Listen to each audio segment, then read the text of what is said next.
Hi there, you guys. We are live. My name is Allison Dillard. I'm a math professor, author, and mom of three. And if you're a parent, you can register for Raise a Math Person, where I walk parents through 5 steps to make math easier and less stressful for the family. You can register for that over at AllisonLovesMath.com. Registration closes on Friday, and I'll put the link to register in the comments here.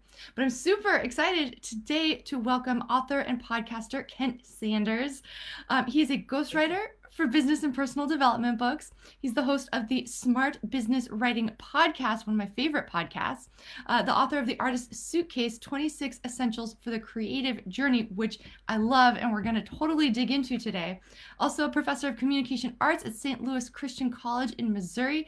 And you can find him at his website, kentsanders.net. Kent, how's it going? It's going great. How about yourself, Allison? I'm doing good. All right, so tell me about your journey. How did you get to become a professor and an author and a podcaster? You've got so much stuff going on. I do have a lot of stuff going on, but really it all ties together. And I feel really fortunate because the things that I teach, so I teach communications, which at my school, it's a small school. So that involves courses like I do a course on storytelling, a course on film, kind of like film analysis. I do the basic intro to the arts course. I teach speech for freshmen, which doesn't sound like it would be fun, but actually it's a blast. I love that course because the way that I approach speech as a freshman, it's not really about public speaking. It's really about overcoming fear, conquering things that intimidate you in life, kind of in the guise of public speaking. Right. I feel like, yes, speaking's up there with math for a lot of people. It can just terrify you. It is. It really is. So the funny thing is that so when I was back in my younger days, many moons ago, I was actually a worship pastor. So I did, for those kind of not in the church world, I led and created music for church services, put together music teams and that kind of thing. But I transitioned into teaching that for about 10 years and really enjoyed that, and then had the opportunity to transition into more of a communications type of teaching thing. And so one of the courses that I teach called Intro to the Arts, I was always frustrated because I couldn't find the kind of book that I wanted in that course. And I just always had thought, if you're a teacher and you can't find a textbook that you really like that suits what you want to cover in a course, just write your own textbook. So that's basically what I did with the Artist Suitcase book. Right. I took blog posts that I had created, I used some of those, and I wrote some new stuff and just created the book. And I actually still to this day use that as a textbook. So I'm a big fan of taking whatever it is that you're doing in whatever situation you're in, using that as a springboard to some of the things that you want to do and where you want to go. Oh, hi, Honore. She's saying hi in the comments here. Howdy. I know I said howdy. I'm not from the West. This is my default greeting. Yes, no, that's totally true. And actually, that's really funny that you mentioned that is how you wrote your book, because I think that is what started mine as well, is that there are so many non-math skills, which is a lot of stuff that we're going to talk about today, that students need to succeed in math. And there's nothing written about it in a student-friendly way. Right. And so that's why I ended up writing the book also, is because it was honestly something I really needed for my classes. I really needed for my students. Oh, absolutely. So I think whatever situation you're in, take your experience there, take your knowledge and your wisdom and all the things that you have to share and package that for people in a book. Now, you and I, we've been through, Honoree's watching, we've been through her course, Publishing PhD, which is phenomenal. And I'm going to put a little plug out there for Honoree. That's a great course. Awesome. And we'll absolutely teach you how to write a book and how to market it and all the cool things that go around that. Mm-hmm. So it was the course that I went through to get mine done. Yeah, I would have had no idea how to do it otherwise. But most people feel so intimidated about the process of writing a book because it seems like such a big gargantuan goal. And it is a big goal, but it's totally doable. And if you can write, if you can live and breathe, that means you can write, then man, seriously consider writing a book, because it does really change your life. Right. It does give you a lot of confidence and gives you some cool opportunities along the way as well. Definitely. So tell me about your book. So this book is called The Artist Suitcase, 26 Essentials for the Creative Journey. And I will tell you that the original title of this book, it was a horrible, horrible title. So the last chapter in the book, so what I do, just to back up a little bit, is I go through the alphabet. It's kind of a silly device. Oh, But I it was love all it. that I could think of. It's And once I kind of fun. latched onto that, I just went with it. It seems a little bit juvenile, but I just went with it because the whole idea of the book is to be kind of a very fun, breezy, lighthearted look at the creative process. So Well, in the if I can last, interrupt the really quick, the yeah, two things that I really loved about it. So I loved the first time that I read through your book. I did actually like sort of the ABCs of it and going through oh, it because cool. it just like it made it fun and the chapters are nice and short and helpful, but it takes you through so many different things, and what you get in the next chapter sometimes is sort of fun and unexpected. But then I also love it for going back to it too, because you've got everything very specific in the table of contents. So it's very easy to like go back and be like, okay, like mindset today, or what was that exercise on time or the year. So it's very easy to reference also Exactly. in retrospect. And part of the process of writing this book was creative in nature for me because I would have to come, some things were easy to figure out, like, okay, what could I use for the letter A? Attitude. That was the first thing that came to mind. I'm a big fan of attitude and its role in your life. Mind, okay, or M, mind or mindset. Okay, that's pretty easy. But what about Z? What do I use for Z? I mean, there's a pretty limited range of words that start with Z That's right. that would fit in this kind of a book. So the original title of the book was Z is for Zither, which is a horrible, horrible book title, but that's what it was originally. And the last chapter is about, so one of my favorite actors, I love old movies, is Orson Welles, and one of his most famous movies is this kind of obscure film from the 1940s called The Third Man. He was in that movie with Joseph Cotton. It's kind of a very moody, weird sort of a movie. But anyway, the whole movie is scored with a zither, and a zither is kind of like a dulcimer, like a high pitched kind of a stringed instrument. It's very odd, but I love the score of that movie. So in that chapter, I talk about just be unique, be yourself, be something that's different. But I'm so glad that I didn't go with that title for the book because people would have gone, "What is that about?" Yes, It's I just think weird. it would have been catchy, right? Because it'd make you go, "Ooh, what is that?" But then at the same time, people wouldn't know what it is, right? And sort of going back to you, Honore, right? One of the things you do want people to know what your book is about, very clearly. Yeah, and I'm not even really sure the artist Suitcase is a great title. I think it's an okay title, but I thought about changing it. But every time I do that and I ask people, they're like, "No, we like the title." So No, I like it, I'm and kind of it's one of those people who just constantly wants to go back and work on stuff and nitpick it, and that's not a good impulse, probably. well. Speaking of bad book titles, the very first title that I was thinking of for my book, Crush Math Now, was actually Math Warriors, and I because I was like, charging into math and like not being afraid, like going into battle. And I sort of was thinking of having this through line of that throughout the book. And I did a little poll with my class, and they were like, no, oh my God, no, please do not. Whatever you do, do not name the book that title. That's funny because I sort of like Math Warriors. It kind of reminds me of like Xena or Xenia, the Princess Warrior, that Yes, '90s show or yeah. whatever. I never really watched it. That just came to mind. Yeah, I think it for me it captured sort of like the mindset that you want going into math, but at the same time I didn't want a title that would totally repulse high school and college students. So, That's true. That's true. oh, cool. So tell me about your podcast also. So my podcast is called Smart Business Writing. And on that show, we talk about ways that businesses, which includes, traditional brick and mortar businesses, online businesses, solo entrepreneurs, anybody who has a business, we talk on that show about how you can use writing to grow your business.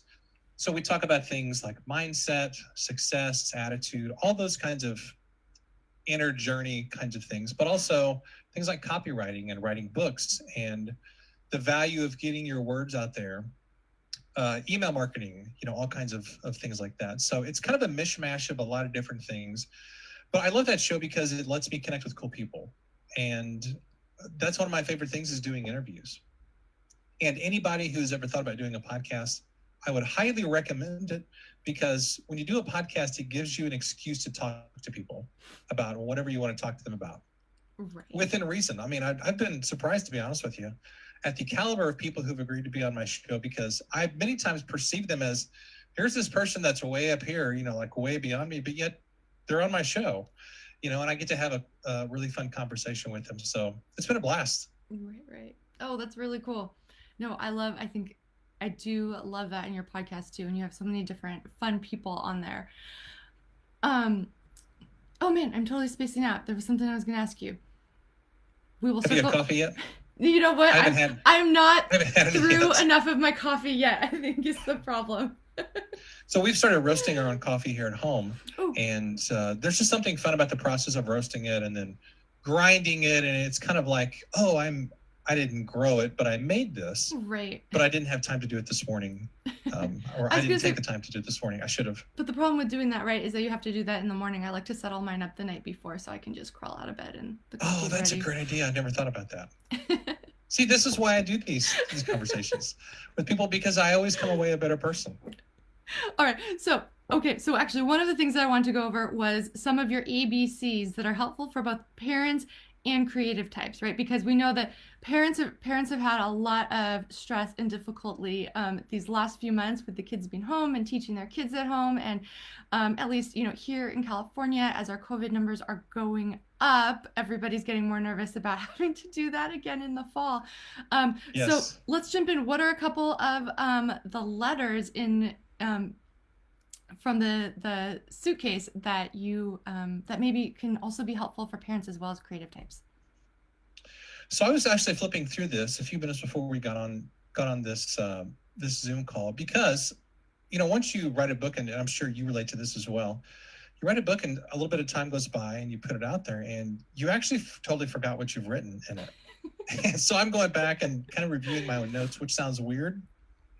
But one of my favorite chapters is T is for time, which is not necessarily the most exciting topic, because when people think of the creative process or they think of art, they think of, oh, it's like Michelangelo or Da Vinci, or like watching a cool movie on Netflix, or watching Hamilton, which, by the way, is one of my favorite things ever. But time is a part of that process too, because unless we use time the correct way, we can't create anything, whether that's writing a book, whether that's being with our kids, whether that's creating anything that we want to create, even like a business. Time is a resource that we have to use properly. Yes. But it's really difficult because we have so many demands and pressures on us these days. So I want to share just one super quick thing from this chapter. So in this chapter, T is for time, I just go over 3 things that have really helped me to be more aware of how I use time in a better way. One is learning to say no to things, which is that's probably a whole other book in itself. But just the idea of saying no to things that are even good so you can pursue the best things in life. Yes. And I think that's something that, I don't know, at least for me, I honestly, I feel like I spent most of my adult life not embracing that one. But I think eventually you just start saying yes to so many different things that your life is just, it's overwhelming. And all of these things that originally started out as being fun and positive, they can start to drain on you. And I think definitely when you hit that point, you really do have to start prioritizing, right? And think of all of these good things, even if they're all good things, right? Which are the ones that you're getting the most out of, which are the things that are the most important to you, right? Yeah, and I think that's really a challenge, because when you're starting out with something and you're pursuing something that's important to you in life, it's easy to say no to things that don't align with whatever that direction is. But then the further that you go with it, the more relationships that you build and the more people that you get to know, then you have more opportunities to do lots of things that can all filter into that goal. So I know for me, the last year has been more of a challenge, because there's so many cool things that you could be doing. I mean, you could be doing courses, you could be doing membership sites, you could be writing more books, I was going to say you could be doing more speaking, but that's probably going to be on hold for a while for the most part. There's all kinds of things that you can do to build a business, sort of to impact people. And it's not always an easy decision as to what you pick. Sometimes it's not a right or wrong. Right. Or good or bad, they're all great things, Mm-hmm. and you just have to figure it out. And I think that's just part of being an entrepreneur, but also part of being a parent. Yes. Sometimes you have to make decisions about things with incomplete information, and you're not sure if what you're doing is the best thing to do, but you do it and you try and see where it goes, and then change course if you need to. Right. And I think another thing that goes along with that also is whatever the most important things are for you at the moment, right? As a parent, try to get them done early, right? If you can do them early. I remember, I'm not sure if you found this, but when I was writing my book, I had to get up really early before the kids were up to write it, you know, and even now with these Facebook Lives that I'm doing, you know, it's something that I really wanted to make a priority right now, but it's like I'm doing them in the morning because the kids aren't quite up yet, or they're just sort of crawling out of bed, but hopefully they won't, you know, disturb me before 7:30. But I think it does help kind of going into the day knowing that you've gotten some of that important stuff done already. Oh, absolutely. Completely. The earlier in the day that you can get the most important work done, I think the better. Because I think for most people, and this is certainly true for me, as the day goes on, you know, your energy level kind of wears down. At least mine does. Mm-hmm. And my least favorite time of the day, I'm curious if anybody else relates to this, is like 4 p.m. to 6 p.m. or 7 p.m. I don't know why, but Yes. at least in my house, that's the time when everybody's the crankiest. It's called the witching hour. Yes. Yeah, that's exactly, or like It's the 3 worst. p.m. to 7 p.m. I don't know why. It just, you know, the day is kind of like almost finished, and then you're thinking about all the things you haven't gotten done today. Yes. But then you're like, oh, it's not night yet, so it's not bedtime yet. So, Mm-hmm. but then in the summer, that's the time of day where it's really, really hot. Mm-hmm. At least here in the Midwest. So yeah, getting that stuff done early, I think, is really important. I've got to do a better job at that. Yeah, I try my hardest not to have anything pressing or that requires intense conversation between that like 3 to 7 in the afternoon because oh my Yeah. gosh, it's like when the kids are the crankiest, right? Especially when you're leading into those couple hours before dinner and you're like, no, you can't have any fun snacks because we're gonna eat dinner soon.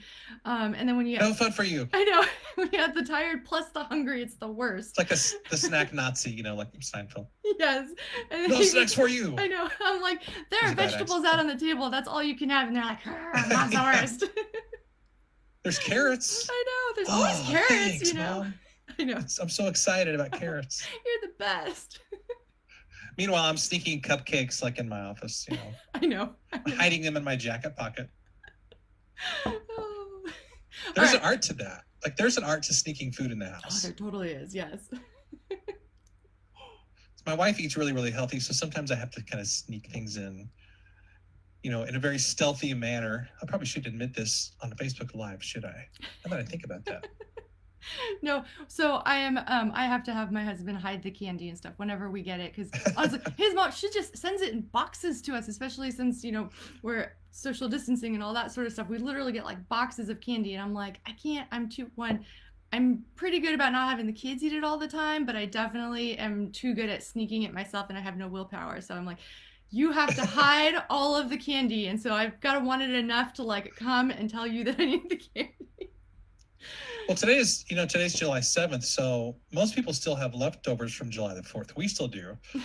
So trying to run and get healthier, but we still have a couple cupcakes left over. So I'm like, I think I have a plan for those 2 cupcakes that are several days old and they're kind of stale, but yet I think I'm going to have those. It's Right. really sad. But you know what? Sometimes I tell myself though, especially with parenting being so crazy and stressful right now, that if you need the cupcake or if you need the candy to get through the day, I think that counts as part of your self-care and mental well-being. If it takes a couple of Sour Patch Kids to get through the afternoon, go for it. Totally go for it. Don't feel bad about it. Well, cupcakes are not really that many calories. I was looking yesterday and recording my calories for the day, and just a cupcake with icing, I think it was only a couple hundred calories. It wasn't really that much. It sounds like I'm really Perfect. making excuses, doesn't it? Perfect. Yes, it I'm sounds trying good. to justify my bad behavior. Oh, that is our parenting advice for today: is eat cupcakes and Don't Sour listen to Patch me. Kids. Oh, cool. All right. So what's another one? What's another piece of advice for creative types and parents? So one of my favorite things that I do, and I talk about this in the chapter on time, is it's a little tip just called take advantage of spare moments. Now this really more applies to personal development and personal growth and getting writing done, but I think it also can apply to parents as well. So I'm a huge fan of taking advantage of those little chunks of time that we have throughout the day to get reading done or writing done. I'm a total geek, so I take a book with me everywhere that I go. I love ebooks and I've got tons of those, but if I were to be totally honest, I still prefer print books because I love marking them up, and the physical interaction that you have with a printed book, I think, is something for me that is really, really important. Although I love audiobooks as well and ebooks. So I take a book everywhere with me, and let's say if I go to pick up my son from work and I'm sitting there for 10 minutes waiting for him, you can be scrolling through your phone or checking Facebook or playing games on your phone or whatever. But you can also be reading, and you can actually get a lot of reading done in 10 or 15 minutes if you Yes. just dive into it and do it. And if you add up enough of those little segments over time, you can read a whole book within 2 or 3 weeks just within those little 10-minute segments over a span of time. So I'm a huge fan of just getting writing done, getting reading done, getting those little chunks of things done in those spare moments that we have throughout the day, Yes. because we all have a lot of them. Yes. And I think It's just we don't tend to use them. yes, especially for parents. I think it's very easy to just default to checking email and checking Facebook, and that so easily sucks you down this rabbit hole of random articles. And we know that It does. every time we open the news, it's Armageddon. The whole entire world is burning down, which is very stressful and can induce a lot of anxiety. And so you can be more conscious of what you're doing, right, in those little 10 and 15-minute periods, right? And you can use it for something like reading something positive, something that's helping you, or something that's like a fun break. I love that advice so much. Yeah, and speaking of the news, so I tend to take kind of a contrarian perspective on a lot of things, I suppose, because basically you can take whatever most people think about something and you can reverse it. And most of the times it'll be an interesting perspective. That's not always true, of course. But like, I don't really watch or read the news, which I know sounds crazy to most people right now, especially with so many things going on. Yes. I just kind of figure if there's something important going on, somebody else in my life will tell me about it. My wife watches a lot of news. She keeps up with all the COVID stuff, which I'm thankful for because she's in the know about all the stuff that's happening. But I generally don't pay a lot of attention to it because I just feel a sense of anxiety and discouragement Yes. right now whenever I watch the news. No, And that's that kind of puts you in a yes. funk emotionally, Mm-hmm. which doesn't really help you be productive. So I just ignore most of it. I know that I'm not recommending everybody do that, but that's my approach.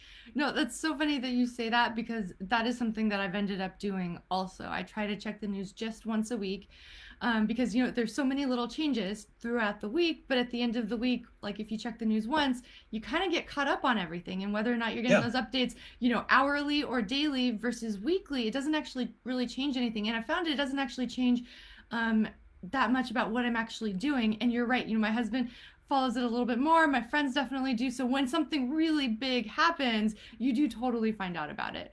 And I do think it is really, really helpful for the stress and the anxiety, especially if you're feeling those right now. Yeah, totally. I'm a big fan of getting things out of your life that cause stress and anxiety unnecessarily. Yes. In fact, we're on Facebook Live right now. I would recommend going through your Facebook feed and unfollowing or even unfriending a lot of people who cause you stress and anxiety. Now, a lot of people think that that sounds kind of callous and cold-hearted, but I don't think it is. I think it's just a matter of you only have a certain amount of emotional energy Yes. that you can bring to each day. And I don't know about you, but there are people in my Facebook feed, and some of them are in my extended family, to be honest with you, where I look at their feed and I just go, this isn't putting me in a better place. This is only making me frustrated, or they're complaining about something, or whatever the issue is. So you can unfollow people without unfriending them, Right. and they're not going to know that you unfollowed them. So it kind of is just a positive thing, Right. Right. No, that's true. Because if you are going to be checking Facebook, you want to make sure that it is a positive experience for you, as opposed to something that's inducing anxiety every time you check it. Absolutely. I mean, Facebook is kind of like a giant dinner party, and if there's somebody that I wouldn't want to invite to a dinner party in my house because they're either really negative or they That's a cause good conflict or comparison. drama, Yeah. why would I invite you to my virtual dinner party? Right. Right. I mean, we can still be friends, but I'm probably going to unfollow you just because your influence in my life is not necessarily positive. Right. Right. It goes back to that idea of like you are the average of the 5 people you spend the most time with, right? Was it Jim Rohn who said that? And it's funny because especially now when people are home more, especially those of us who are still staying home, sometimes online is who you're spending more time with, right, outside of your house, and so you do want to be careful and not just let that be whoever happens to be talking at you, right? But you want to make a conscious decision to think about who are the positive people in my life that I want to be spending time with. Well, and it also cuts both ways. I think we have a responsibility to be because we're one of those 5 people in many other people's lives. Yeah, So we that's have a true. responsibility to be a positive influence. And every Yes. time that I post on social media or do anything, I have to think about the question, am I being that positive influence? Yes. Am I lifting somebody else up? Is what I'm saying or posting contributing somehow to the goodness of the world? Now that might mean it's a Right. silly or funny thing, Mm-hmm. but if I'm being critical of someone, or if I'm saying something that's really sarcastic, it could be misunderstood or divisive, that in my mind isn't really adding to the goodness of the world.